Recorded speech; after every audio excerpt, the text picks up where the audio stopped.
Hello everybody, this is Bronislava. Today I have a completely different video for you. About 5 years ago I ordered a big bag of yarn and I wanted to get into yarn dyeing, but too many things happened and always something's changing and I have never done it. So since now we're sitting at home, everybody, and quarantining ourselves, at least our family, and we're very diligent about that. So I decided that it's time to play and go and do what I wanted to do 5 years ago. And so I took my yarn that I purchased 5 years ago and then I went into my yard and got myself lots of rose petals, and I implemented these rose petals into my yarn. That means that I colored my yarn with rose petals, and this is what happened. Look at that.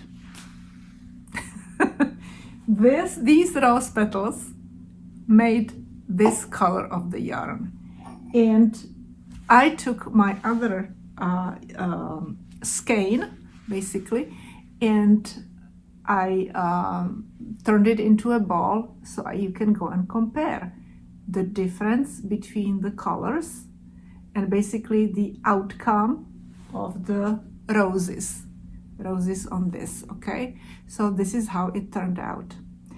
I worked in my kitchen because everything is natural, no poisons, no chemicals, no nothing.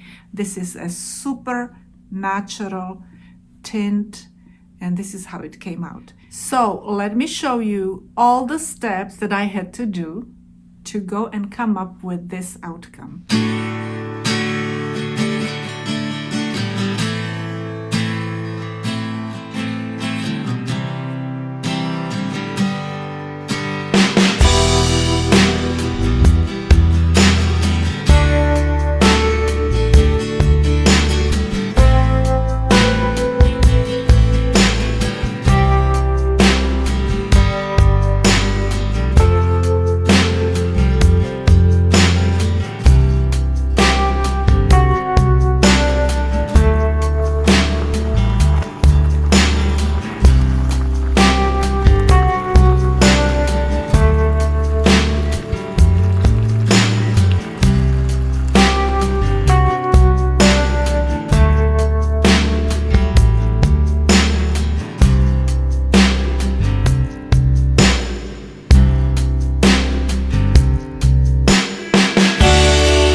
right, so this is it. This is the end. I hope that you liked the video. If you did, give it thumbs up, and don't forget, share it, comment. Don't forget to visit me on my Instagram, blog, Facebook. The links are in the description below the video. And you will see me another time.